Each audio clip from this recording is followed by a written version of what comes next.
Okay, so there are lots of different ways to tell Republicans and Democrats apart right now. But lately, one of the clearest ways is their attitude toward the people they represent. The headlines from local papers in Republican districts show their members ducking town halls left and right. And last night, Congresswoman Virginia Foxx of North Carolina gave us a sense about how she feels about them and the voters who show up. I don't do town halls because I think it's just an opportunity for people to yell at their member of Congress. Well, Congresswoman, let me let you in on a little secret. The policies and the people you support may actually be the reason they are yelling. Maybe you can control that. You can control what you do, what your constituents think about what you do. But Democrats seem to get why, and they're actually trying to listen to voters, even in Republican districts. Congressman Mark Pocan of Wisconsin and Ro Khanna of California are hosting town halls in or close to the nearby districts with Republican members. The Florida Democratic Party has begun hosting their own town halls in districts held by Republicans. Minnesota Governor Tim Walz was in Iowa and Nebraska over the weekend, where he spoke to big crowds. And Senator Bernie Sanders has been holding events around the country. After a swing through the upper Midwest earlier this month, Bernie will head to Nevada, Arizona, and Colorado this week. And this time, he's going to have some company. Congresswoman Alexandria Ocasio-Cortez will be joining him on the road. So, yeah, increasingly, Democrats seem more than happy to fill this void Republicans are leaving pretty wide open out there.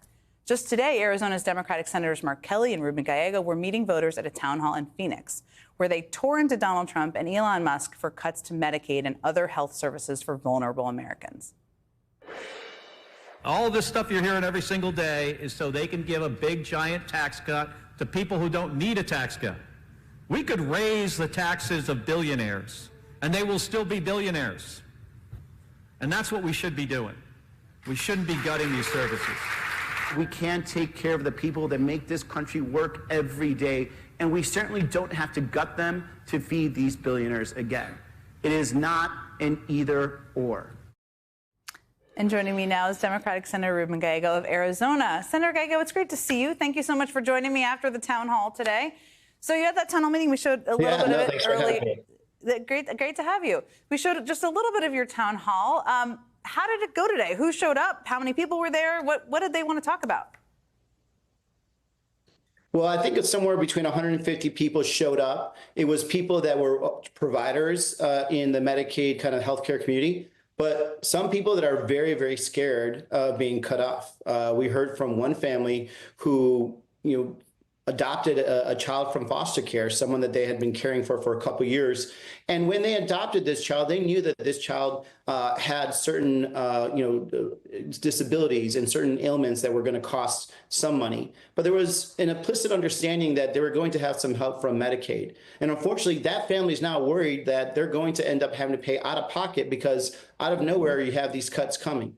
We heard from seniors that are worried about what this means potentially for Medicare. We saw people from the disability community being very afraid that they're going to not get the best standard of care and they may not actually have a fulfilling life. We heard from families that were worried about some of their children that have different types of ailments, disabilities that are receiving Medicaid that are afraid that they're going to get cut, and on and on and on. This in general was a really good conversation with people that are not hearing from their members of Congress. So we were in a Republican area and they had not heard one way or the other anything. So we decided to fill that void.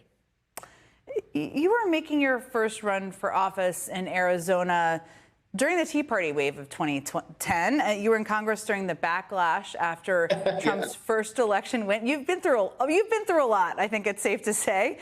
How does You've seen it all. I mean, you won. There were Trump Gallego voters. You've seen it all. How does the energy you're seeing out there at town halls in recent weeks compare for you? I mean, both in Arizona and what you're seeing kind of around the country.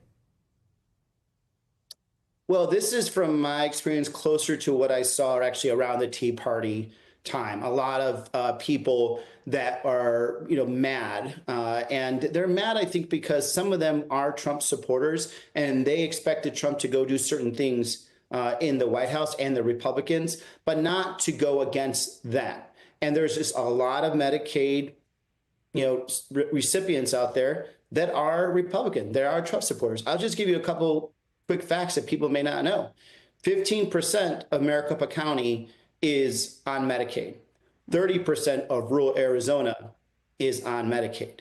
If we shut down Medicaid or we diminish Medicaid, you're going to see a lot of rural hospitals in Arizona absolutely close down their emergency room, and people are going to have to get helicoptered to one of the 3 big cities in Arizona in order for them to get basic emergency care.